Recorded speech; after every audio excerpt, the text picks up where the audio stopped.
This is Ferdinand, the cardboard stacker, your games teacher to Hysteria, a social deduction game about Dias de los Muertos.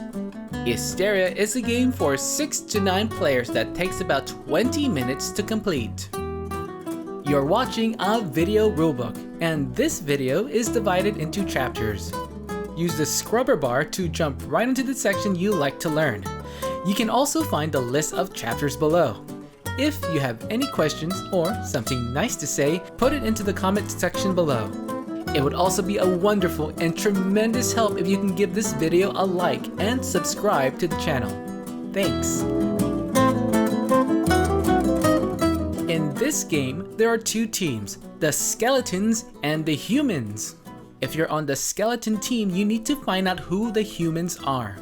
And the humans are trying not to be caught, perhaps by lying. Players have a chance to peek at identities and even change teams. So, good luck catching and running away! Here are the steps to setting up the game. First, give each player this token, which is used to accuse a player or peek at a card. Next, place 5 capture tokens in the middle of the table. Now it's time to create the deck. Depending on the number of players in the game, you'll need a number of skeleton cards and a number of human cards. For example, in a 6-player game, 27 skeleton cards and 3 human cards are used. Shuffle these and deal out 3 cards to each player. Before looking at any of their cards, each player sets their 3 cards in a row in front of them. Once all cards are placed, each player may carefully look at their cards but not change their order. Place the remaining cards of the deck aside for now. You're all set. Let's play the game!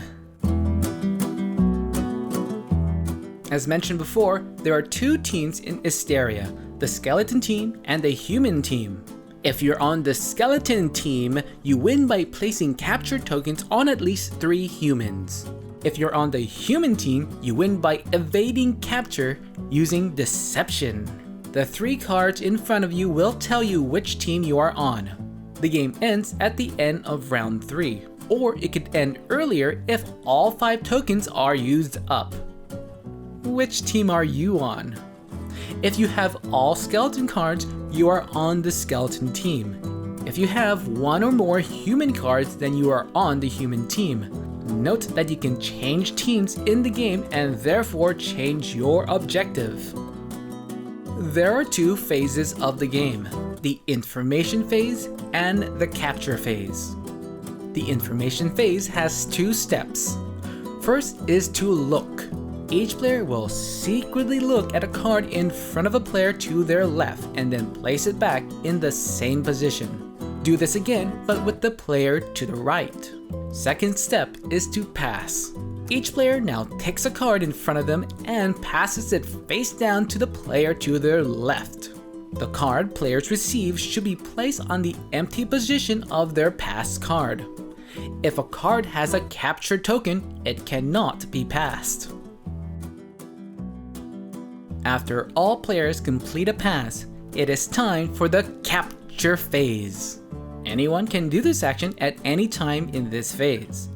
If more than 1 player wants to do this action at the same time, all players will decide which player will act first. The first action players can take is using their token to peek or accused. If you want to peek, place your token on a card in front of another player, then secretly look at it and return it back. The tokens are used to keep track of cards that have been seen in the round and returned back at the end of the round. Players may not peek at a captured card. If a player wants to accuse, they place their accusation token on a non-captured card. If a card has not been peeked yet, a player may do so now. Remember, you can't peek at a card with a token already on it. When a card has been accused, the players can discuss anything they may or may not have seen in any phase of the game. When all discussions have settled, it's time to vote. At the same time, with all fists stretched out, all players give either a thumbs up to capture the card or a thumbs down to not capture the card. If there's a majority of thumbs up, and ties are always in favor of a thumbs up, then the card is captured, and a captured token is placed on it. Captured cards will be revealed at the end of the game. If a vote is a thumbs down, then it is not captured and the captured phase continues with players peeking and accusing.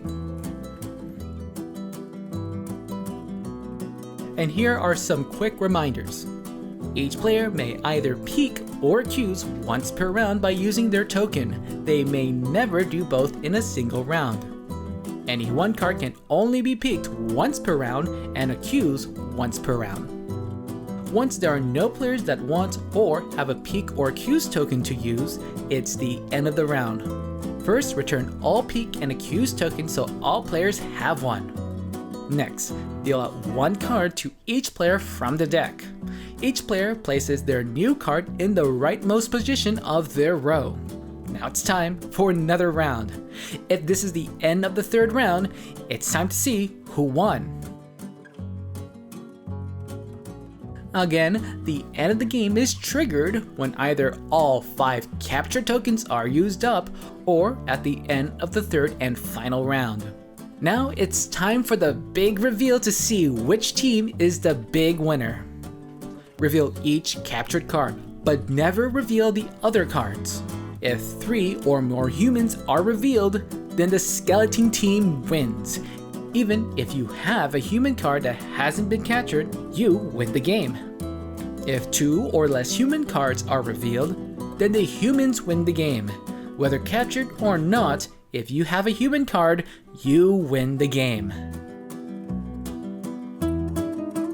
This concludes the video rulebook to Hysteria. To find more information about this game and others, visit BrouhahaGames.com. The Cardboard Stacker likes to thank the publishers of the game for sponsoring this video. And thanks for watching. If you love to learn more games, come check out our channel, subscribe, and click that bell to be the first to know when our next video comes out. I'm Ferdinand the Cardboard Stacker, and I'm here to remind you to keep on stacking games.